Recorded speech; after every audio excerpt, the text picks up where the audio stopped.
Welcome to another episode of PPL Pod. Picture this. A group named after six-winged celestial beings. A name that is literally an anagram for the phrase, I'm fearless. Right. Now imagine that same group losing one of their wings to a highly publicized scandal just weeks after this massively anticipated debut. Oh, yeah, just right out of the gate. Exactly. So do they crumble, or do they prove they are actually fearless? It is, honestly, the ultimate real-time stress test of a concept. Like, you claim to be bulletproof on day one, and almost immediately the industry calls your bluff. They had to basically build the airplane while it was already in free fall. Yeah, and that tension is exactly what we are unpacking today in this deep dive into SSERAFIM. For those listening, you probably know them as the 5-member South Korean girl group operating under Source Music, which is part of the HYBE umbrella. Which is a massive detail in itself, but yeah. Right, and the current lineup is Sakura, Kim Chaewon, Han Yeonjin, Kazuha, and Hong Eun-chae.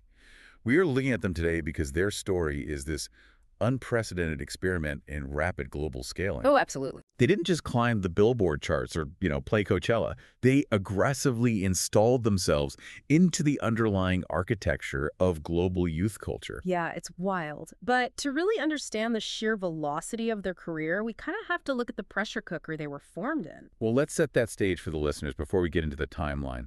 If we look at the landscape in 2022, the context is pretty unforgiving, right? Extremely unforgiving. So HYBE had firmly established itself as a global snack power, primarily through the success of BTS. Right, they're the parent company. Exactly. But SSERAFIM carried a very specific, very heavy crown. They were HYBE's first new girl group. So the eyes of the entire global music industry, investors, millions of fans, they were all scrutinizing every single move before a single note of music was even released. So no pressure at all. None. They couldn't afford a slow build. They had to launch as this premium, fully formed product right from day one. Which kind of explains the roster they put together. But, I'm looking at this lineup, and logically, it feels like a logistical nightmare. Oh, on paper, it's chaotic. Right. You aren't taking 5 blank slate trainees and molding them in the same room for 5 years. It's like assembling a superhero team where half the members already had their own blockbuster franchises. And the other half are total wild cards with completely different backgrounds. Yeah. So it's an assembly of highly distinct, elite talents from totally different disciplines. Which brings a completely different set of challenges. I mean, take Sakura, for example. She actually debuted as an actress back in 2011. Wow, 2011. Yeah, she spent a decade grinding in the Japanese idol system with HKT48 and then became a massive core star in the project group iZone. Which was huge. Massive. So when she walked into the practice room for SSERAFIM, she wasn't some rookie trying to find her camera angles. She was a 10-year veteran who knew the mechanics of the entertainment machine inside and out. Right. And then you have Kim Chaewon and Han Yeonjin, who bring a completely different kind of psychological endurance to the table, because they both went through the reality competition show Produce 48. Right, which is no joke. No, survival shows aren't just standard singing competitions. They are psychological gauntlets. You are filmed around the clock, subjected to intense weekly rankings. And your failures are broadcast to millions of people. Exactly. Now, Chaewon survived that and made the final cut for iZone alongside Sakura. But Yeonjin didn't, right? No, she didn't. And Yoonjin's trajectory is incredibly telling about her character. Because she was eliminated in episode 11, finishing in 26th place. Ouch. So close to the end. Right. The level of grit it takes to process that very public, deeply personal failure and then just return to the grueling life of a trainee. Yeah, to just start over. Exactly. Yeah. To grind your way back to secure a spot in a flagship HYBE group is remarkable. She had to basically rebuild her confidence from the ground up while the world was watching. Which makes sense for the industry veterans. But then HYBE founder Bang Si-hyuk goes to the Netherlands and personally scouts Kazuha. Yes, this is where it gets crazy. Right, she was studying at the Dutch National Ballet Academy. She had already trained at the Bolshoi Academy in Russia and the Royal Ballet School in the UK. I mean, she is a professional ballerina. Literally on track for a professional classical career. And rounding it out is Hong Eun-chae, who studied at the Deaf Dance School and auditioned for JYP and Pledis. So she brings this very modern, aggressive street dance background. Yeah, completely different vibe. So here's where I'm stuck. When you have a ballerina, a 10-year Japanese idol veteran, and survival show alumni all in one room, How do you even begin to unify those completely different performance styles into a single cohesive pop group? I mean, musically and visually, the styles clash entirely. Well, it requires a brutal physical reprogramming. Like mechanically, ballet and hip-hop are fundamentally opposed. How so? Ballet is all about verticality, right? Floating, defying gravity. Your feet are turned out, your posture is rigidly upright, and the goal is to look entirely weightless. But pop and hip-hop choreography is about grounding yourself. You play with gravity, you get into the floor, you use parallel stances, and you execute these sharp, sudden chest isolations. Oh, wow. So for Kazuha, Yeah, for Kazuha to transition from a decade of classical ballet into a synchronized pop routine meant she had to retrain her muscle memory entirely from scratch. that is insane. Yeah. So the goal was to take all that diverse, deeply ingrained muscle memory and force it into a unified aesthetic. And initially it worked flawlessly. I mean, when they were revealed in April 2022, the hype was undeniable. Yeah, let me look at the numbers here. Their debut EP, Fearless, racked up 380,000 pre-orders in just 16 days. Which is staggering for a debut. And they debuted as a 6-member group on May 2nd, earning their first music show win in just 8 days. They executed the launch perfectly, but then almost overnight the foundation cracked. Yeah. And this brings us to the defining turning point of their early career, which is the controversy surrounding their 6th member, Kim Garam. Right. And we want to be very clear and impartial here about how this played out, because the stakes for the company were astronomical. Absolutely. Right around the debut, accusations surfaced claiming Garam was involved in middle school bullying, as well as underage smoking and drinking. Yeah, and the dispute was incredibly contentious. It unfolded rapidly in the public eye. Now, HYBE initially took a very strong stance defending her. They didn't back down right away. Not at all. They categorically denied the allegations. They claimed that Garam was actually the victim of bullying rather than the perpetrator, and they explicitly threatened legal action against those spreading the claims online. But despite that defense, the public pressure didn't stop. It actually accelerated. It reached an unsustainable boiling point. The Korean general public is highly, highly sensitive to bullying allegations. Right. And the backlash threatened to sink the entire group before they even finished their debut promotions. So by May 20th, which is less than 3 weeks into their career, Garam was placed on an indefinite hiatus. And then in July, HYBE and Source Music officially announced her departure and the termination of her contract. So just like that, the 6-wing SSERAFIM was down to 5. Exactly. I want to pause on that because the logistics of losing a member in K-pop aren't just PR problems. They are operational nightmares. Oh, completely. When you drop from an even number like 6 to an odd number like 5, the entire visual geometry of the group changes. It changes everything. With 6 members, you often use symmetrical formations like a triangle with 3 in front and 3 in back, or mirrored pairings. But with 5, When you drop to 5, suddenly you need a single center position with 2 members flanking on either side. Every single piece of choreography they had practiced for months had to be rebuilt from the ground up. not to mention the audio. Right, audio tracks had to be re-recorded and redistributed. The sheer hours of unlearning and relearning required in that 2-month window is staggering.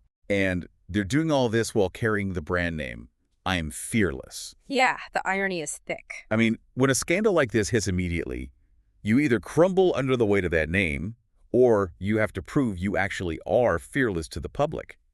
If they had stumbled during those re-recordings, or if the public sensed any hesitation, they would have just been a cautionary tale of a failed corporate launch. Which is exactly why their next move wasn't just a comeback, it was a thesis statement. Right. In October 2022, they released their second EP as a 5-member unit, and they titled it Antifragile. Okay, we have to talk about that word. Right. Because it's not just a cool pop title, it's an actual concept coined by Nassim Nicholas Taleb. Yes. Fragile things break under pressure. Robust things resist pressure and stay the same. But anti-fragile things actually require shock and volatility to grow stronger. They literally feed on chaos. And by adopting that specific title, they engaged in a brilliant piece of meta-commentary. They didn't ignore the trauma of the Garam scandal, they weaponized it. They essentially told the public, yes, we were dropped, yes, we took damage, but that impact just forged us into something harder. It's a massive PR risk, though. You're actively reminding people of your vulnerability right after a scandal. It was a huge risk, but it paid off exponentially because the execution was flawless. Antifragile became their first million seller. That's incredible. It propelled them to become the fastest K-pop girl group to debut on the U.S. Billboard 200 chart.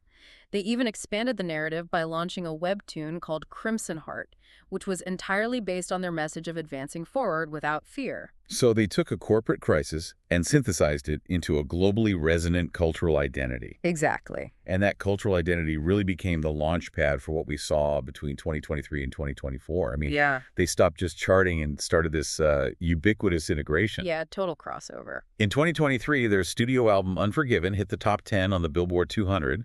They successfully debuted in Japan, and then they executed this major pivot into the gaming industry. This is where we see the sophisticated business strategy of HYBE really take effect.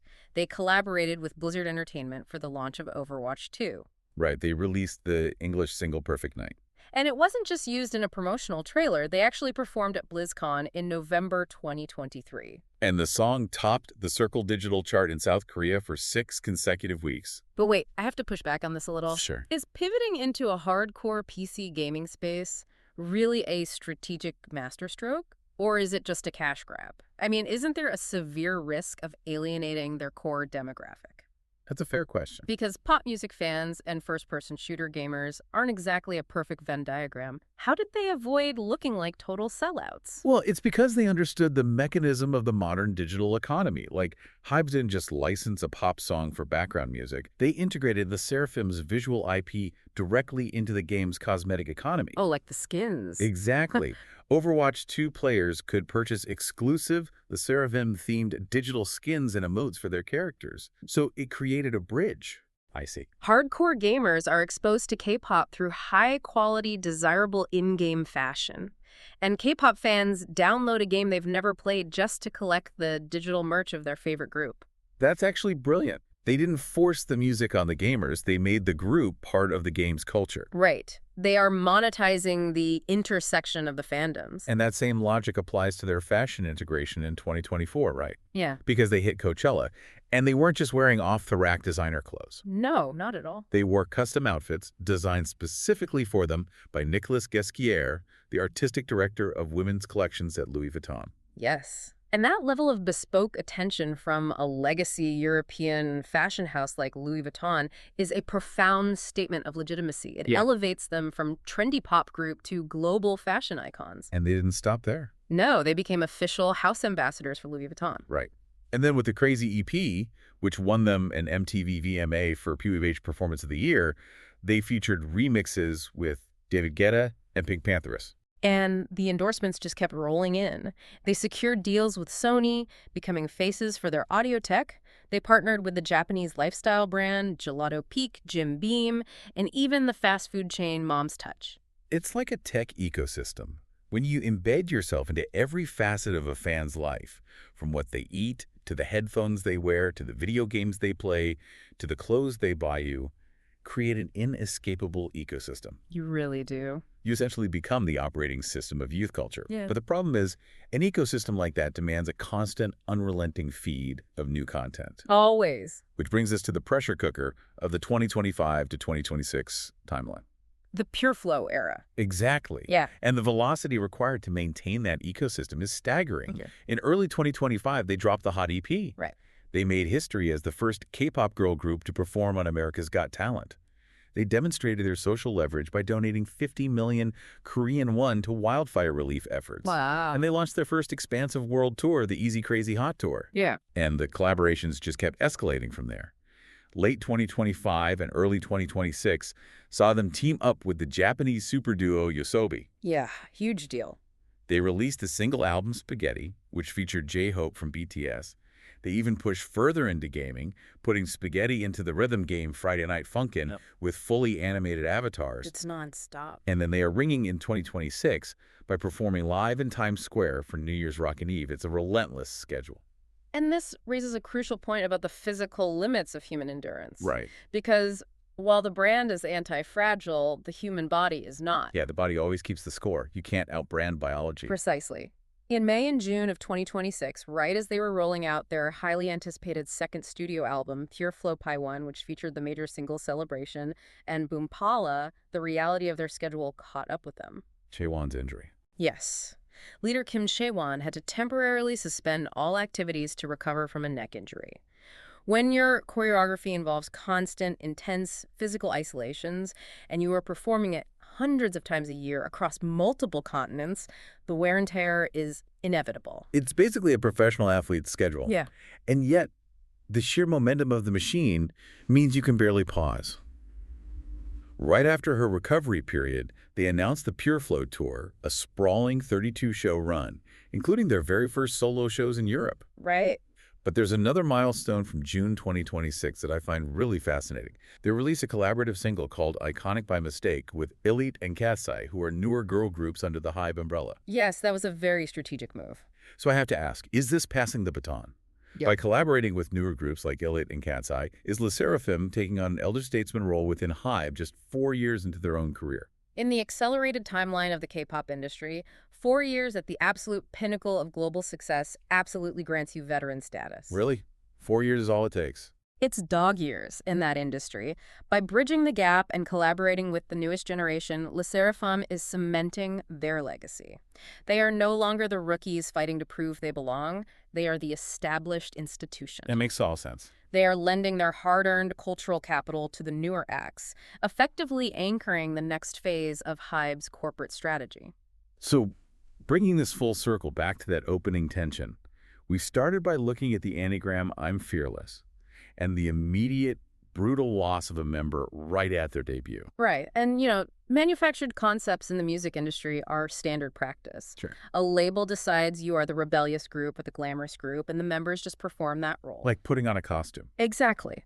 But SSERAFIM's narrative transcends a mere corporate mood board because real-life, uncontrolled adversity forced them to actually live the concept out. From the sudden departure of Kim Garam and the logistical nightmare of rebuilding their entire act, to the grinding physical toll that led to Chaewon's injury, they couldn't just sing about resilience. They had to demonstrate it repeatedly on a global stage. Which leaves us with a fascinating chicken and egg scenario.